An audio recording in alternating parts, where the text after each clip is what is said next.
I'd like to start off by thanking our sponsor for financing the parts for this Frankenstein monster, along with my partner who's a bro of few words. We did this research for two nerds and two birds.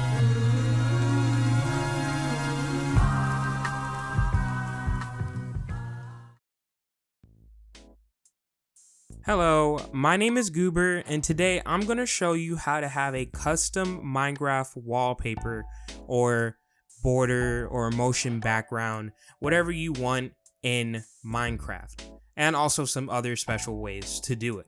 Now, for the requirements for today, you're going to need a couple of things. Welcome to my desktop. You'll need Bedrock Edition or Minecraft for Windows to be able to use the commands that I'm about to show you.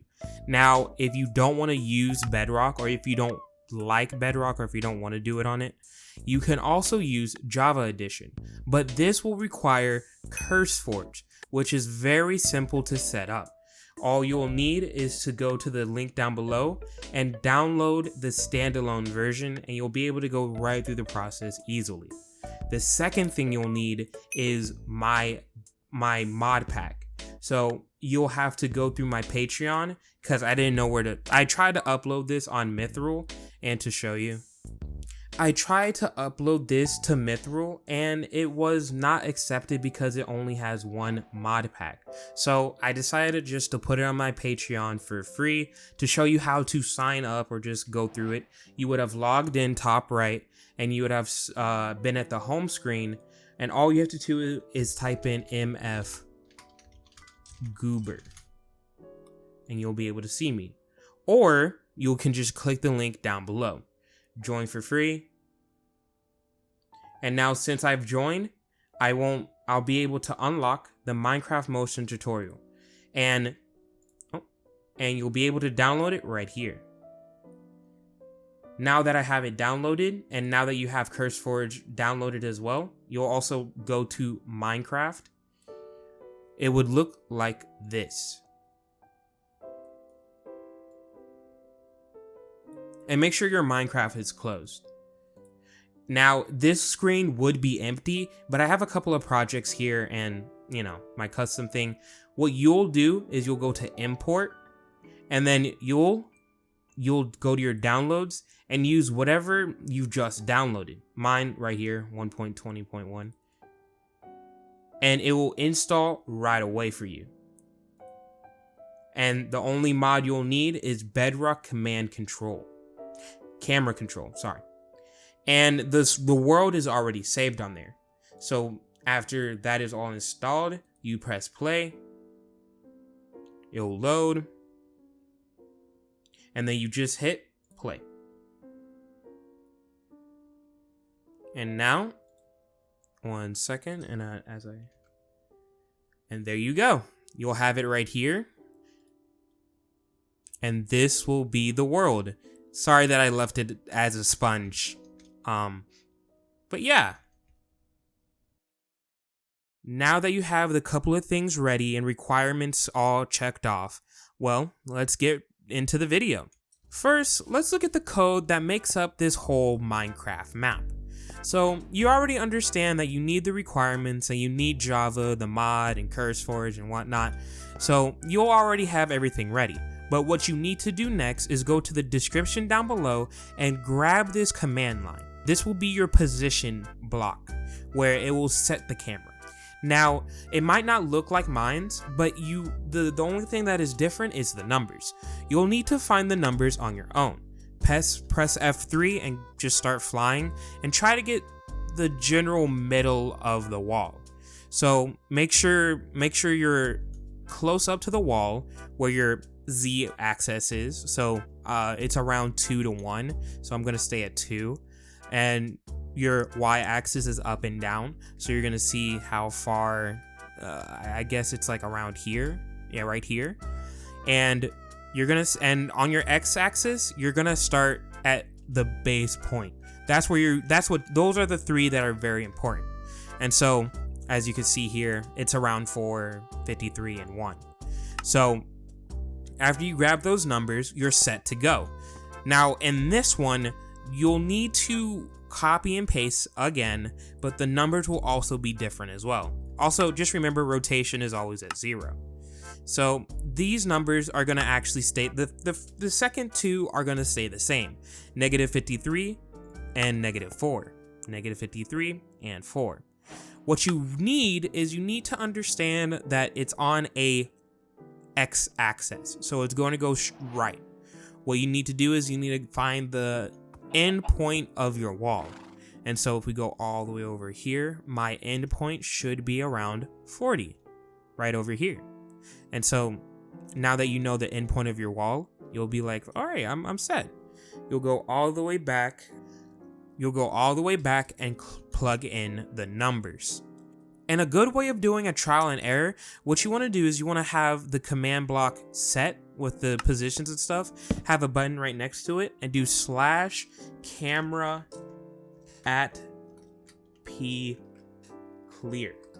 That will clear the command. So if it looks good to you, all right, you can just clear it. If it doesn't look good to you, for instance, like we can just mess it up like 6, then you're like, oh, that doesn't look good, and you can just go back and fix it again. Also, you want to have it as pressure plates and not buttons, because as soon as you click this, you can still move, by the way. You can still move and everything, but you won't be able to know where you're at. So make sure all of the numbers line up to each other. Boom, boom. Wait, sorry. 3. And so if all is done correctly, and make sure you press F1, you go through the first pressure plate, go to the second pressure plate, and you should have a moving background. No lag, no nothing. It should be a moving background. Now, what you want to also do is you want to also set up a third pressure plate command block. That will help with clearing the camera, because you know you don't want to always keep typing oh, I have to type it again, or oh, I have to type it again, or oh, I have to type it again. It's just a good idea to have a third one. You don't really need it, but if you want to have other stuff set up for the world, like rain off and on,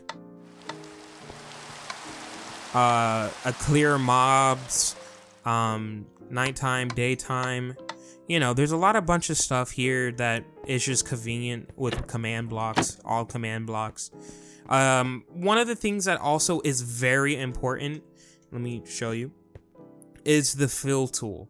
So you probably want to know the location of your blocks. So for instance, let's say you're done organizing this. You're done and you just want to change all the blocks, but you don't feel like changing each one individually.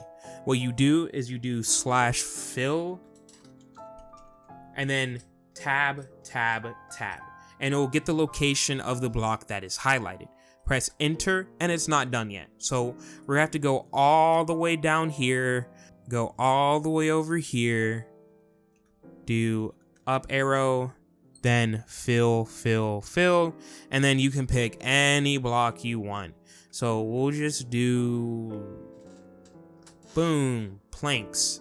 Now every single one of them is a plank, and you do not have to worry about changing it again until you need to do the command block again, which is tiresome, right? You don't want to do that. So again, grab your command block and just copy what you did, copy and paste it into here. Now again, the numbers will look different for you. My numbers were different. This is again, and that was swapped backwards, by the way. I did that's front to back, and then that's back to front. But anyway, you can see it's dirt, and I have a pressure plate for it, and it changes it for me right away because command blocks are super simple. And that's pretty much it. That's how you get a custom background. And again, if you have Patreon, you can just download the world and you don't have to do any of this. Or if you want to do it your own, go right ahead. Thank you to Boxing Bros 7890 for the help. He's the one who taught me how to do the code command. I love the homie. Thank you so much. And thank you to the Reddit community, the Minecraft Reddit community, for the awesome help of directing me, of doing it in multiple ways more than one.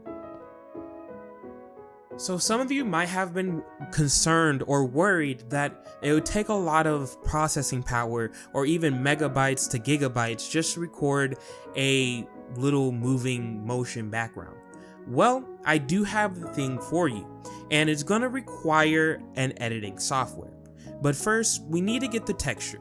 So I have this website that I've been using called Nova Skins. It is a cracked website. I highly suggest using it. Links in down description. And you can find any texture that you need, any block that you want, all at just free, and it's fast and quick. We're gonna find one of my favorite blocks. I don't know why the text is like that, but here we go. Cobblestone, right? And then we'll go to _.edit, and this is the cobblestone that we'll be using. We'll go and resize it 1024 by 1024. I do not suggest these two. They will break your editing software. And just go to this one, and then do save, download, and then save image. And I'm gonna pretend like I saved it. I already have it right here, teehee. But it's gonna be resized always for you. Okay, so let's say for instance, you already have a texture pack and you wanna edit on your own and you don't want to do anything crazy like that, right? Well, I have something for you as well. Let's say you grab that image from a texture pack, and this is how small it is, and you want to make it bigger. Well, I'm going to be you need a photo editing software, and my choice is going to be Photoshop. So let me make it small enough, and let me drag it up to here. As you see, I'm making custom assets as we speak, but all right, that's pretty small. So what I'm going to do is, sometimes different editing softwares have different image interpolations. So I'm going to change this one to the nearest neighbor, and so it won't crack or anything. So I'm going to export as, and so instead of 16 by 16, right here, nearest neighbor, and then I'm going to do 1024 by 1024, and there you go. It is upgraded to the biggest version, to the highest ninth. And to tell you the truth, it looks exactly the same right there. I already have it. But like I said, you can do that with anything. You just remember, it will look very ugly. It would look very bad if you don't do it to the nearest neighbor. Let's move on to the video editing software. So for me, I'm using Adobe After Effects, and I'm going to show you what I did for my blocks. So I made a composition. So I made a new composition, and then after that, I went into that composition. It's going to look empty for you. I renamed it to blocks, and I added all the blocks into here. Now I added an effect on this one, and I added motion tile. It's basically a repeating tile that goes over and over again. And as you see, this is what it looks like if I closed it, opened it, closed it, opened it, and I made it full screen. And after I put it in its own little box compilation, I made another comp, and I added motion tile to this one. And as you look, it is moving on its own. I added the vignette to it on its own, and to tell you the truth, you can't tell the difference, to be honest. So this is cobblestone from the motion tile, and as you see, it looks beautiful. But if I turn on cobblestone from in game, what's the difference? I can't tell the difference. Now, some of you might be saying, well, it's darker. That's true. Let me show you something. All I did was add a curve which it's a brightness level that makes it higher, and you can't tell the difference. One's zoomed in than the other. So both methods are very, very good. Both methods are beautiful. You'll get the same result with both methods. And that will be the end of the video. Thank you for watching. And again, I can't thank enough the Reddit community for even letting me just do this when I asked a simple question.